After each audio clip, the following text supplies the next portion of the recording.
I was gonna start this video, but I'm like, is my chest hair, right? I just got a haircut this morning.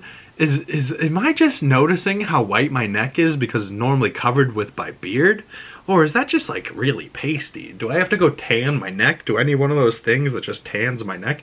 But that's not what you thought this video was going to start like. So what's up, everybody? Welcome back to another movie review. Today we're watching 2024's from director Guy Ritchie, The Ministry of Ungentlemanly Warfare. You gotta almost say it with a British accent. The Ministry of Ungentlemanly Warfare.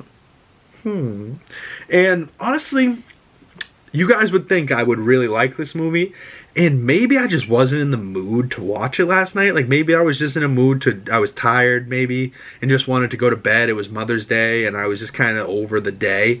Maybe I was just ready for sleep and forced myself to sit through a 2-hour movie, so maybe I was mad at myself.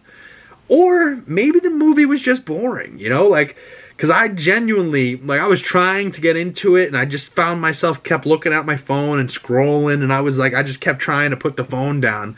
But I will say the cast, Henry Golding, Alan Rickson, Henry Cavill, Isa Gonzalez, pretty great cast, right? Like, every time there was a face that showed up, you were like, oh, I recognize that face. Yeah, great cast. I think the idea of this story maybe tickled my fancy more than the actual movie, because apparently the guy that Henry Cavill's playing is the real life version of, well, obviously Henry Cavill's not him, so the character Henry Cavill's playing was a military man that inspired the guy that made James Bond, right? So this is supposed to be the real life James Bond, but I got news for you. I think I would have rather watched a Bond movie, you know? I don't know, you know, and I rented this, so maybe I need to give this a second chance. Maybe I need to rewatch it. Maybe when it comes out on streaming, give it another watch. Maybe I'll like it more. But, you know, it was fine. It was good. You know, like, I didn't have any actual problems with the movie. I just wasn't entertained. I wasn't blown away. You know, and I kind of stuck around because I liked the cast so much. So really, the only stars that I gave this movie go directly to the cast. And it might just be for Alan Rickson, because that opening performance where he's kind of like playing this drunk, like, Frenchman, and he's not, you know, like, he's this big, jacked, fucking ripped dude, and he's playing like this, oh, come on, hello, I'll get you some drinks, come on, let's party. And then they're laughing at each other, and then all of a sudden murder unleashes. You're like, wait a second. Right, so this movie's dark, but also funny in a lot of ways, but then there was other parts that weren't so funny, right? And I like a Guy Ritchie film normally, so I feel like I need to give this movie another chance. Comment below, what did you think of this movie? If you saw this in theaters too, let me know, because I think in theaters I might have really liked it. Maybe if I got a good audience with me. Because going to the theaters, man, it's supposed to be a good time. You know what I'm saying? I've watched 2 movies recently. 2 completely different experiences. I've seen more than 2 movies recently, but at the theaters, I went and saw Godzilla X Kong: The New Empire, the new Godzilla movie. I saw that in theaters. I had a dud audience, right? I was the only one trying to have fun. You know, something happened. I was like, oh, you know, and everyone's just sitting there in silence.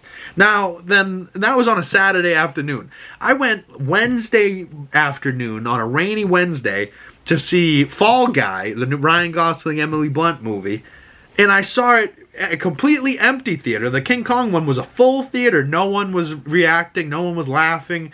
Nothing. I got nothing from the crowd. It was a completely dead theater on a Wednesday with me in a back row filled with an elderly community, right? The whole elderly community was the whole back row, and then I was like 2 rows in front of them, and they were pissing themselves, dying laughing, having a good time at the theaters. That's what people need to go do, like, laugh at the theater. Don't just sit there taking notes, you know, like, and I get it. I'm like that sometimes too. I'm laughing on the inside instead of on the outside. But, like, you know, you're in a theater for a reason. We're trying to experience this together.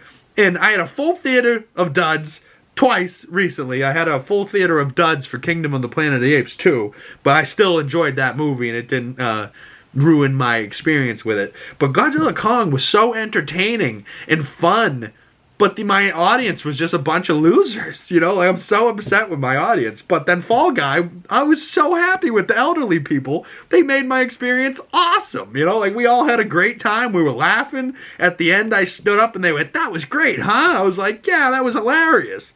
And then I'm walking out because I had to pee, and the guy's like, "Hey, there's a post-credit scene I read online. You might want to stay." And I was like, I'll catch it on the internet later.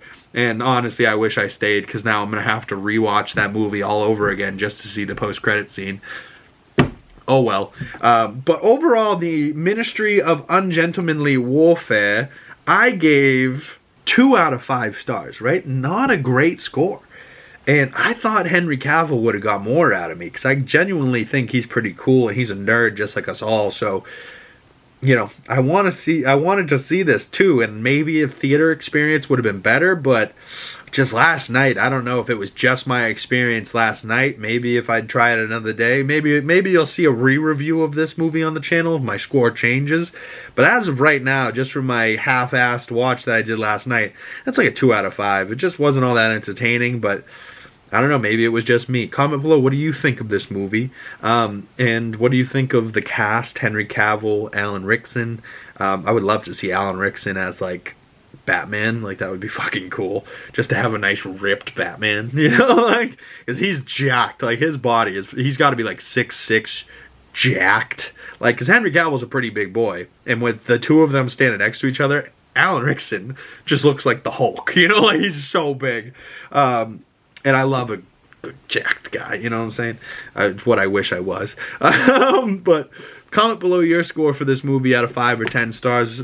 Follow me on Letterboxd if you want to see my other movie reviews. Follow me on Twitter, Threads, Instagram. Links down in the description below. And if you don't want to click those links, search BIGG CAM pretty much anywhere. 2 G's in that big. You know why? Because I'm extra big. I used to be bigger. Somebody the other day was like, "You're not so big." I was like, "Buddy, I used to be 380 fucking pounds. I'm now 270. I've lost 110 pounds and I'm still big as fuck. What does that say?" And he goes, "You know, you're a big guy." And I was like, you know, hey, rest my case. But I'll see you beautiful people in the next video. Thank you guys for watching. Smash that like button. Subscribe if you're new. Hit that bell so you don't miss future videos. And I'll see you guys in the next one. Peace.